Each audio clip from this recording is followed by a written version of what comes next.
The acclaimed Broadway musical, The Band's Visit, swept up the 2018 Tonys with 10 awards, including Best Musical. This charming show tells the story of an Egyptian police band that accidentally ends up in a small Israeli town where nothing ever happens. They're there for one night, and in that one night, everything happens. The musical comes with a powerful message of cultural understanding and overcoming ethnic barriers. And for actor Ariel Stachel, who won the Tony for his role as the flirtatious Egyptian trumpet player in The Band's Visit, it hits home on a very personal level. We'll get to that in just a moment. But first, quick look at the show.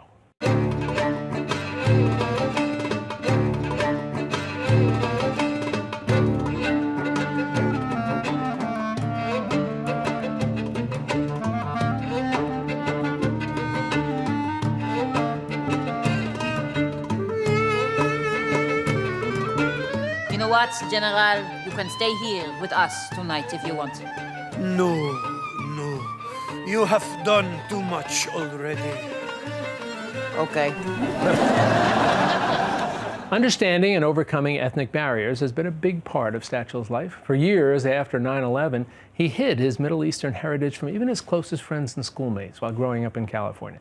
And he joins us now to discuss how the show helped him come to terms with himself and his role in that show. Delighted to have you here with us. Thank you so much for having me. This is your Broadway debut. It's my Broadway debut. And you end up with a Tony Award. So that makes it sound kind of easy, right? Get a Broadway debut, and you walk away with a Tony. What did you Makes think? it sound like it. What did I think? Here are two things I want to ask you. First is, what did you think when you were told you've got the role? Oh, I vividly remember that moment. I was on pins and needles.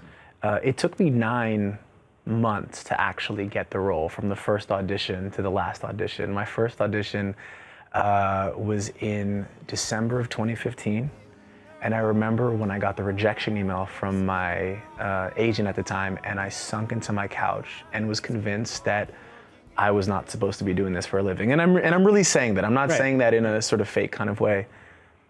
And I learned through the process that I was scared of lending my humanity to a Middle Eastern character. You spoke about it a little bit in the intro.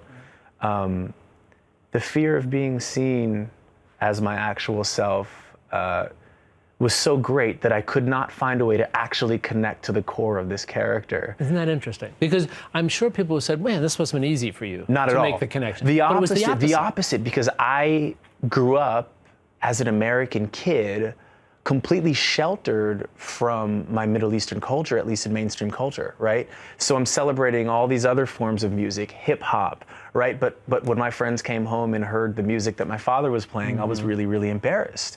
And so I'd sort of thought of my Middle Eastern identity as being this very sort of far off part of me. And so that 9-month process really forced me to realize, wait, if I'm gonna get this role, I need to figure out who and what this person actually is. And I remember getting that text and I cried and I spoke to my dad and I said, Dad, like this thing happened. And at that point it was just an off-Broadway show. It wasn't a Broadway show. Right. But it was a seismic shift for me as a human being.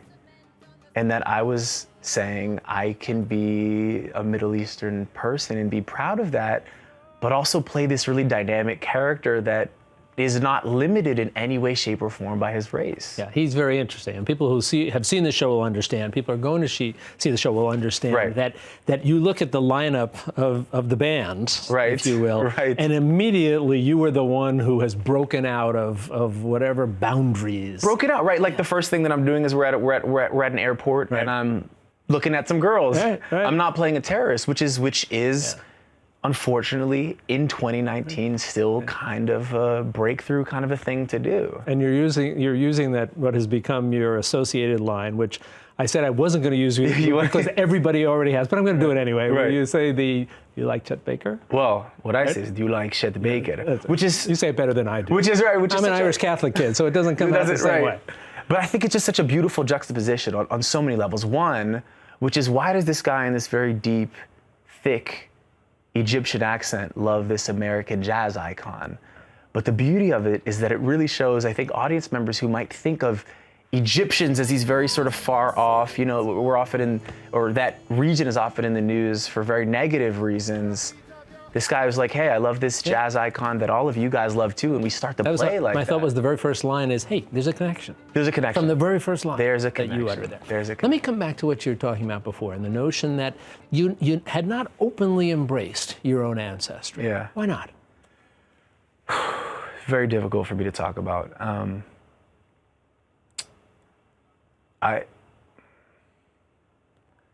Very, very hard growing up. I felt socially inhibited by just about everything. I felt like if I wanted to play basketball, like I wasn't allowed to. On some level, like this sort of covert social permission that people get to do things In a post 9/11 world. in a post Which 9/11 changed world. our perspective So on I was 10 years old. I remember when the towers came down, and I remember going to school and kids wondering if I was related to the terrorists. And it became a priority for me from 6th grade on to make sure that no one identified me as a Middle Eastern American person. And so that actually meant, at the Tony Awards, I said something. I said, I missed so many events with my parents. What I meant was I didn't go to my middle school, high school, or college graduation with my parents because I did not want to be seen as a Middle Eastern person. And I thought that being seen with my dad would reveal me. So here you have then a juxtaposition, if you will, of this great breakthrough for you Yeah. professionally. Yeah. So not only a role, but a role that garnered you a Tony Award. And also a great breakthrough for you personally. Yeah. They both occur as a consequence of this role. Is that accurate?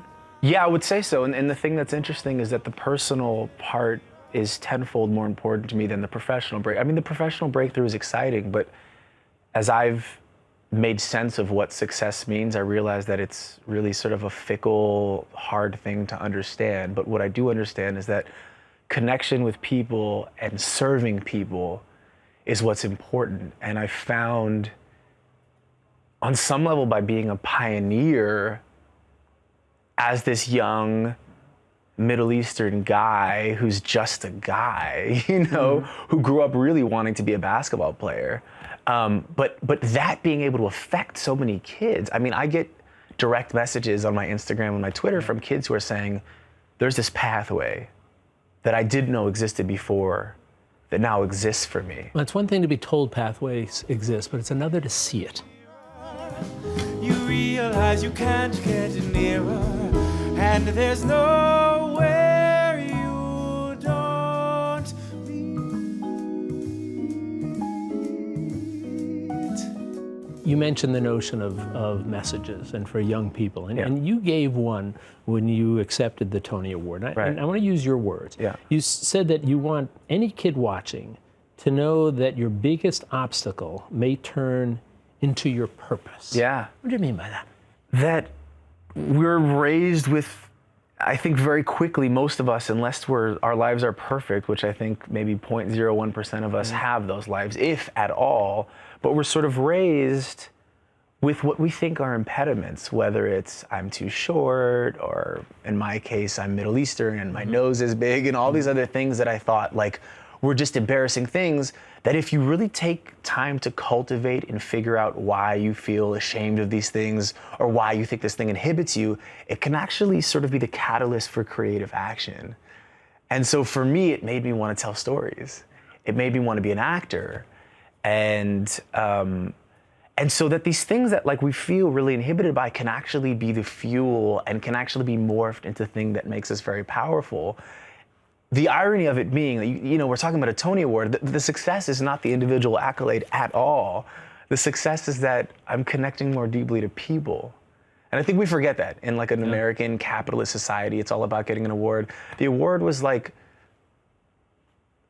I don't mean to disrespect the award, No. but not the highlight of my year. I think what was interesting in when my wife and I saw the show last week, struck by the diversity in the audience, Yeah. the level of excitement in the audience, and the response to the music, Right. which is, it was the Middle Eastern music Right. that was being played here. Yeah. I mean, people leaping to their feet. Right. And it made me think, we're told one of the so many values of the arts are is the ability to bring people together Right. through a common medium, Right. music. Right. Have you been surprised by the audience reactions that you see? Surprise? I don't know that I've been surprised, but it's made me hopeful. And what I find really interesting is that there's all these beautiful art forms that exist in the world, but somehow we need to see it in a space that we all recognize as being sort of an institution of high art. So when we have an opportunity to see this beautiful music on a Broadway stage, all of a sudden it can penetrate into the minds and imaginations of the people who may not have ever thought to listen to these kinds of music. I think Hamilton did the same thing. I think there's like this entire generation of hip hop fans who thought hip hop was a joke prior to sort of seeing it on a Broadway stage. So I find it actually beautiful that if we can find a way to get our stories in places that really have a large spotlight and big audiences, people will embrace stuff, because the music that people are responding to is the music that hundreds and thousands of years and civilizations have created. Right. And it's wonderful that it's getting an audience in the West. You walk into a theater, and it's this place where, as you said, people can come and can share and can learn. Yes. And maybe even more important, can think about something. Think, empathize, connect with. Well, I gotta tell you, the show was great. You were fabulous. Thank you. It said Broadway debut. You walk away with a Tony Award, and you get so much else, as we do as Yeah. people who come to watch.